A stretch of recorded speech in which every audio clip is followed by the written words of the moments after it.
भाई कांच की हांडी कितनी बार चढ़ेगी, झूठ पे झूठ, झूठ पे झूठ, झूठ पे झूठ। विपक्ष ने कहीं ना कहीं ये राजनीति का हिस्सा बना लिया है। तो पहले तो शिकायत आप करते हैं और उसके बाद जब उसका समाधान किया जाता है तो उस प्रक्रिया पे भी सवाल आप उठाते हैं। वोट अधिकार यात्रा करने वाले हैं, जिसमें तेजस्वी यादव, इंडिया गठबंधन के सभी नेता, राहुल गांधी भी 17 तारीख से बिहार में भ्रमण कर रहे हैं। हाँ करें, अच्छी बात है भैया, करिए, यात्रा करिए। जनता के बीच आपको वैसे भी जाना चाहिए। जाएंगे तो आपको पता चलेगा कि एसआईआर का क्या असर है। भाई हम लोग भी जनता के बीच रहने वाले लोगों में से, हमको तो आज तक नहीं समझ में आया कि कोई एसआईआर को लेकर मुद्दा बन रहा हो या लोगों को बहुत कठिनाई हो गई हो। इंडिया गठबंधन के द्वारा 17 अगस्त से वोट अधिकार यात्रा पर रहेंगे, जिसमें बिहार के नेता प्रतिपक्ष तेजस्वी यादव हों या लोकसभा में नेता प्रतिपक्ष राहुल गांधी हों, सभी लोग 9 प्रमंडल में घूमेंगे और वोट अधिकार यात्रा में भाग लेंगे। यानी उसको लेके केंद्रीय मंत्री चिराग पासवान काफ़ी गुस्से में हैं और कह रहे हैं कि विपक्ष का काम लोगों को डरा धमका के वोट लेने का काम अब विपक्ष कर रही है, क्योंकि जिस तरीके से एसआईआर को लेके विपक्ष बिहार में मानसून सत्र के दौरान या लोकसभा में 2 सप्ताह से जो हंगामा किया जा रहा है, तो विपक्ष ही बताए कि जो चुनाव आयोग है किस मंत्रालय के तहत आता है, वही बता दें, राहुल गांधी हो या तेजस्वी यादव, क्योंकि चुनाव आयोग निष्पक्ष एजेंसी है, उनका अधिकार है वोटर लिस्ट में संशोधन का। तो आखिर ये सब बवाल क्यों कर रहे हैं और इस पर कौन से मंत्री इस पर जवाब देंगे, राहुल गांधी ही बता दें क्या कुछ कर रहे हैं। चिराग पासवान हम आपको वो बयान सुना रहे हैं। बिल्कुल, और ये लंबे समय से मुझे लगता है हर बिहारी की ये चाहत थी और हम लोग का भी ये सपना और संकल्प लोक जनशक्ति पार्टी रामविलास का और बिहार फर्स्ट, बिहारी फर्स्ट के माध्यम से हम लोगों ने हर मन से अपने इस सपने को संकल्प में परिवर्तित करने का प्रण लिया था। माता सीता का एक भव्य मंदिर बने, ये इच्छा मैंने हमेशा जाहिर की है। ये मेरी आस्था से जुड़ा हुआ विषय तो ज़रूर है ही, साथ ही में इससे बिहार का आर्थिक विकास भी। मैंने हर बार हमेशा इस बात को कहा है कि बिहार में रिलीजियस टूरिज़्म की अनंत संभावनाएं हैं। तो जहां एक तरफ आप इससे आस्था को सम्मान देते हैं, तो वहीं रिलीजियस टूरिज़्म के माध्यम से ना सिर्फ आप प्रदेश को आर्थिक ताकत देते हैं, रेवेन्यू जनरेशन में इसको आगे लेकर जाते हैं। उत्तर प्रदेश इसका उदाहरण है। अयोध्या में जिस तरीके से भव्य राम मंदिर के निर्माण के बाद किस तरीके से वो पूरा क्षेत्र आत्मनिर्भर हो गया, उसी तरीके से मैं ये मानता हूँ कि बिहार के राजस्व को बढ़ाने की दृष्टि से भी ये एक ऐतिहासिक फैसला होगा। और करोड़ों की आबादी ऐसी है जो माता सीता पे विश्वास रखती है, आस्था रखती है। मैं खुद उनमें से एक हूँ। तो मेरे जैसे श्रद्धालुओं के लिए, भक्तों के लिए एक बहुत अत्यंत शुभ दिन है। ऐसे में केंद्र सरकार और बिहार सरकार के द्वारा लिया गया ये फैसला, गृह मंत्री जी स्वयं वहाँ पे पूजा का भी कार्यक्रम है और उसके बाद मंच से गृह मंत्री जी और तमाम एनडीए के नेता भी अपनी बातों को रखने का कार्य करेंगे। पर मैं मानता हूं कि बिहार के लिए ये एक बड़ी चीज़ होने जा रही है। तेजस्वी यादव को दोबारा नोटिस भेजा गया है एसआईआर के मामले में, उनसे दो वोटर कार्ड रखने को लेकर, 2 वोटर कार्ड लेके सर राहुल गांधी को भी नोटिस है सर। दिक्कत यही होती है ना कि जब आप, भाई कांच की हांडी कितनी बार चढ़ेगी, झूठ पे झूठ, झूठ पे झूठ, झूठ पे झूठ। विपक्ष ने कहीं ना कहीं ये राजनीति का हिस्सा बना लिया है। सीए जैसा कानून जो कि नागरिकता देने वाला कानून था, उसको नागरिकता छीनने वाला कानून बना के देश भर में आगजनी का माहौल बना दिया। पूरे लोकसभा का चुनाव ये लोग कहते रह गए कि तीसरी बार मोदी की सरकार आ जाएगी तो आरक्षण छीन लिया जाएगा, संविधान ख़त्म कर दिया जाएगा, लोकतंत्र की हत्या हो जाएगी। साल भर हो गया, मुझे बताइए कहाँ का संविधान ख़त्म हुआ या कौन से लोकतंत्र की हत्या हो गई या किसका आरक्षण छीन लिया गया। सीए में बताइए मुझे किस मुसलमान की नागरिकता छीनी गई। अब उसी तरीके से एसआईआर को लेकर, और भैया ये किसके कहने पे किया जा रहा है? ये आप ही के कहने पे तो किया जा रहा है। आज भी राहुल गांधी जी ने प्रेस कॉन्फ्रेंस किया और कहाँ कर्नाटका का और कहाँ का वो उदाहरण दे रहे थे। तो भैया कर्नाटका में किसकी सरकार है? आप कहना क्या चाह रहे हैं, मेरी तो समझ के परे है।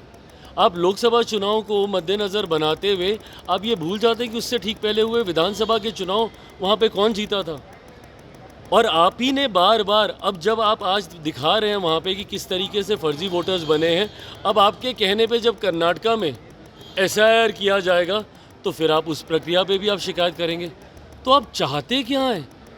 आप बार बार आप मांग कर रहे हैं कि इसमें सुधार किया जाए वोटर लिस्ट में।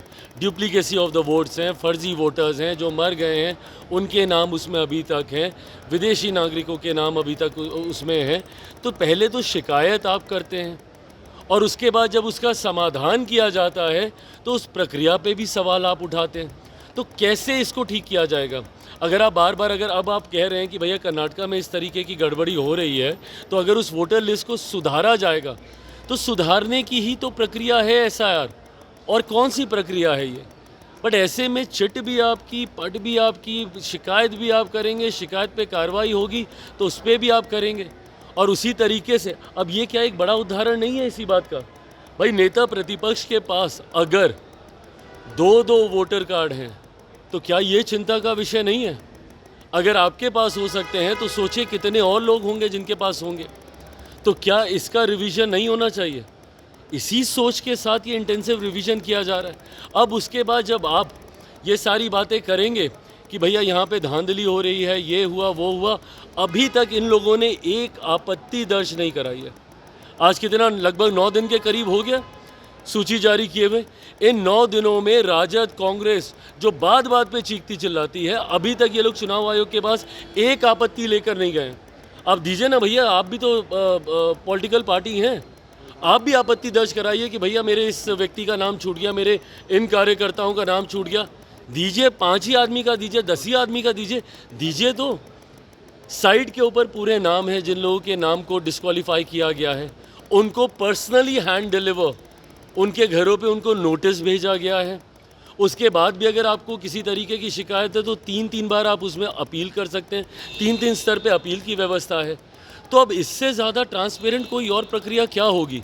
पर अगर उसके बाद भी अगर आपको सिर्फ इल्ज़ाम ही लगाना है, सिर्फ आपको हंगामा ही खड़ा करना है, सिर्फ सदन ना चले ये गतिरोध करना है, और सबसे बड़ी बात आपको बहाना ढूंढना है।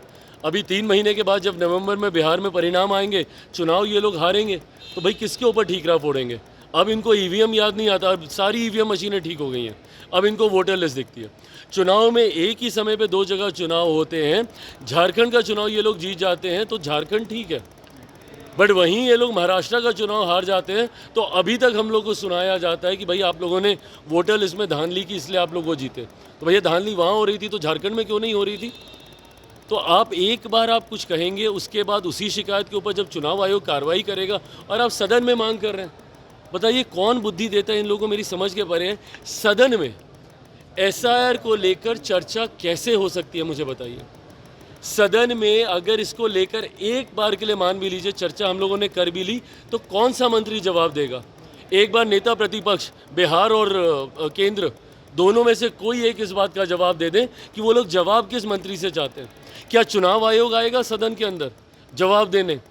क्योंकि किसी विभाग के अंतर्गत तो चुनाव आयोग आता नहीं है, वो तो स्वतंत्र संवैधानिक संस्था है। तो ऐसे में किस मंत्री से ये जवाब चाह रहे हैं? सरकार तो ये प्रक्रिया करा नहीं रही है, चुनाव आयोग ये प्रक्रिया करा रहा है।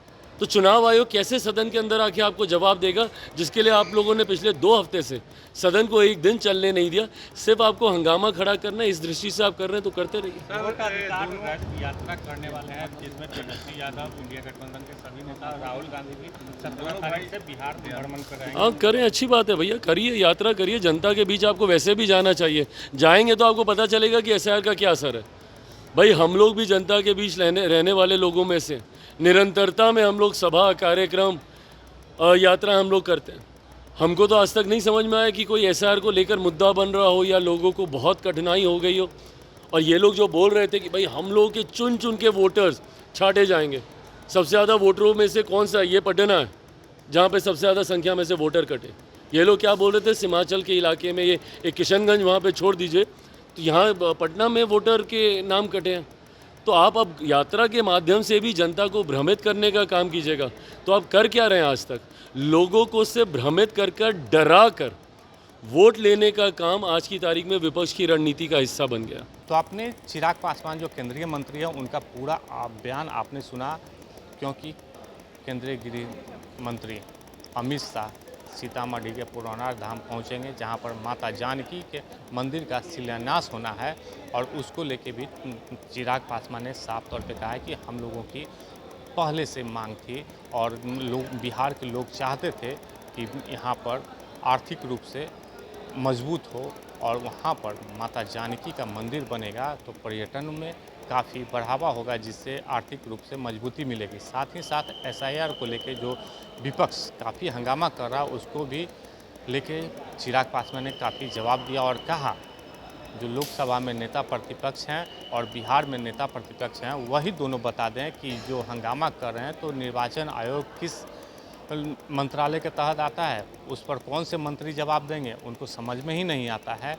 तो आखिर हंगामा क्यों कर रहे हैं? और वहीं पे तेजस्वी यादव का जो 2 वोटर आईडी कार्ड है उसको लेके काफ़ी चिंता जताई है। उन्होंने कहा है कि नेता प्रतिपक्ष का जो 2 वोटर आईडी कार्ड है तो कहीं ना कहीं सवाल उठता है, क्योंकि जो चुनाव आयोग एसआईआर के माध्यम से जो वोटर लिस्ट में कटौती की है वो कहीं ना कहीं सही है, क्योंकि जो मृत लोग हैं उनका भी नाम कटा है और जिनका 2 जगह नाम था उनका भी नाम कटा है। तो आखिर ये लोग जो आरोप लगा रहे थे कि सीमांचल इलाके में ज़्यादा वोटरों का नाम कटेगा, तो सबसे ज़्यादा पटना में कटा है, तो उनको जवाब मिल गया होगा। आलोक कुमार, 10 मिनट, पटना।